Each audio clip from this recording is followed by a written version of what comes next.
জননেতা তারেক রহমানের কাছে আমার জোর দাবি, আমি আমার স্বামীর মুক্তি চাই, নিঃশর্ত মুক্তি চাই। এবং সে আমাকে বলে আমি জেলখানায় আত্মহত্যা করে মরে যাব, তুমি তো আমাকে বের করতে পারবা না কখনো। আমি তাকে কোনো উত্তর দিতে পারি না।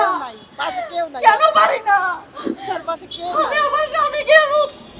আমি আমার স্বামীর মুক্তি চাই আপনাদের মাধ্যমে, তারেক রহমানের কাছে আমার স্বামীর মুক্তি চাই আপনাদের কাছে। মেহেদী হাসানের সাথে আমার স্বামী আশিকুর হোসেনের, তখন মেহেদী হাসান বাধ্য হয়ে আমার স্বামী আশিকুর হোসেনকে 41 লক্ষ টাকার চেক প্রদান করে। কিন্তু যেই তারিখের এই চেক দেওয়া হয় ওই তারিখে আমরা ডাক বাংলা ব্যাংকে গিয়ে তিনবার শূন্য হাতে ফিরে আসি, তার কারণ তার অ্যাকাউন্ট শূন্য পাওয়া যায়। তখন আমার স্বামী তাকে বলে তোমাকে আইনের আওতায় এনে মামলা দেওয়া হবে। তখন এই চতুর মেহেদী হাসান শাহবাগ থানার এক এসআই এর মাধ্যমে আমার স্বামী আশিকুর হোসেনের নামে রাজনৈতিক কেন্দ্রীয় কমিটির সদস্য পদে তাকে ম্যানুপুলেট করে ঢুকিয়ে তার নামে একের পর এক মিথ্যা মামলা দিয়ে যাচ্ছে।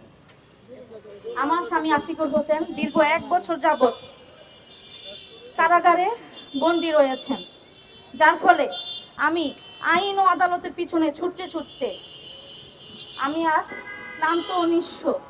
জীবন অবাক না করলে কে করবে? 28% মিল্ক ফ্যাটের অবাক করার সাথে ফ্রেশ মিল্ক পাউডার। জীবন অবাক করুক প্রতিদিন। জেলখানায় কারাবন্দী অবস্থায় সে মানসিকভাবে চরমভাবে বিপর্যস্ত হয়ে পড়ছে এবং শারীরিকভাবে অসুস্থ হয়ে পড়ছে।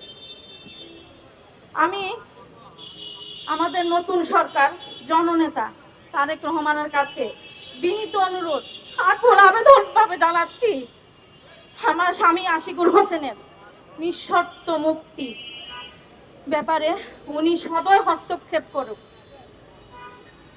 আর এই প্রতারক চক্রকে ধরে আইনের আওতায় এনে তাদের দৃষ্টান্তমূলক শাস্তির ব্যবস্থা করা হোক এবং আমার স্বামী কোনো রাজনৈতিক দলের সাথে জড়িত আছে কিনা তার সুষ্ঠু তদন্ত করে সঠিক বিচার দেওয়া হোক। সে প্রলোভন দেখিয়েছে, ব্যবসার প্রলোভন, সে পরিচয় দিয়েছে সে একজন পুলিশের ঠিকাদার এবং আমার স্বামী আশিকুর হোসেনকে মুনাফা দেওয়ার লোভে ফাঁসিয়ে তার কাছ থেকে 45 লক্ষ টাকা হাতিয়ে নেয়। কিন্তু সে এখন আর টাকা দিতে পারছে না। নানান ধরনের টালবাহানা শুরু করার পরে আমার স্বামী তার বিরুদ্ধে যখন মামলা নেওয়ার পদক্ষেপ নেয় তার আগেই সে মেহেদী হাসান দ্রুত আমার স্বামীকে শাহবাগ থানার এসআইয়ের মাধ্যমে তাকে বাসার নিচ থেকে তুলে নিয়ে যায়। তুলে নিয়ে যে দীর্ঘ সময় তার কোনো হদিস আমরা পাইনি। সেই রাতেই অর্ধেক রাতের পর ফোন আসে শাহবাগ থানা থেকে, আমাদের থানা উপস্থিত হতে বলে। কিন্তু পরদিন সকালে ডিউটিরত অফিসার শাহবাগ থানার আমার স্বামীকে ভিত্তিহীন মামলা দিয়ে কোর্টে চালান করে দেয়। উদ্দেশ্য প্রণোদিতভাবে তাকে এই মামলাগুলো দেওয়া হচ্ছে যেন সে বের হতে না পারে।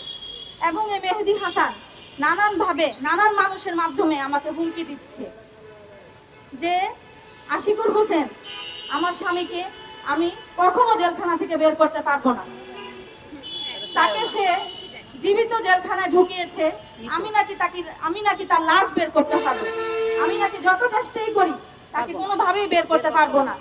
তার মানে তার এমন কে আছে যার বড়াইয়ে সে আমাকে এভাবে হুমকি দিতে পারছে? ব্ল্যাকমেইল করে। এমনকি সে বিভিন্নভাবে ব্ল্যাক ম্যাজিক করছে আমাকে, আমার স্বামীকে। তাকে এক এক সময় গিয়ে দেখি তার শুধু হাতিগুলো আছে এবং সে আমাকে বলে আমি জেলখানায় আত্মহত্যা করে মরে যাব, তুমি তো আমাকে বের করতে পারবা না কখনো। আমি তাকে কোনো উত্তর দিতে পারি না। কেন পারি না? আমি আমার স্বামীর মুক্তি চাই আপনাদের মাধ্যমে, তারেক রহমানের কাছে আমার স্বামীর মুক্তি চাই আপনাদের কাছে, নিঃশর্ত মুক্তি চাই। না হলে আমি আজকের পর থেকে এখানে যদি কোনো দাবি আমার যদি আমি কোনো বিচার না পাই আজকের পরে আমি এখানে আমৃত্যু অনশন করব। যদি তারপরেও বিচার না পাই তাহলে আমার লাশের উপর দিয়ে যেন আমার স্বামীর মুক্তি হয়, আপনারা সেই ব্যবস্থা করে দিবেন। আমার পক্ষে আর বেঁচে থাকা সম্ভব না। আমি দীর্ঘ 1 বছরের উপরে লড়াই করে যাচ্ছি, আমি আর পারছি না, আমি নিঃস্ব হয়ে গেছি, ক্লান্ত হয়ে যাচ্ছি। আমার পাশে আমি কাউকে পাচ্ছি না। আমি এতিম, আমার বাবাও মারা গেছে 2024 সালে। আমার স্বামী ছাড়া আমার আর কেউ নাই। আমার সন্তানেরও কেউ নেই। আপনারা কি চান আমার সন্তান আমার মতো এতিম হোক? নিশ্চয়ই চান না। আমি জননেতা তারেক রহমানের কাছে আমার জোর দাবি, আমি আমার স্বামীর মুক্তি চাই, নিঃশর্ত মুক্তি চাই, এবং এই প্রতারকদের আইনের আওতায় এনে আপনারা কঠোর শাস্তি দিবেন। আপনারা সেই ব্যবস্থা আমাকে করে দেন। আপনাদের কাছে সেটা আমার আকুল আবেদন, আপনাদের মাধ্যমে যেন আমি তারেক রহমানের কাছে পৌঁছাতে পারি। আমি আমৃত্যু অনশন করবো। আমি আর পারছি না, আমি আর পারছি না। আমি অসহায় হয়ে যাচ্ছি দিনের পর দিন। আমার স্বামীকে আমি আর কোনো আশ্বাস দিতে পারছি না। জীবন অবাক না করলে কে করবে? 28% মিল্ক ফ্যাটের অবাক করার সাথে ফ্রেশ মিল্ক পাউডার। জীবন অবাক করুক প্রতিদিন।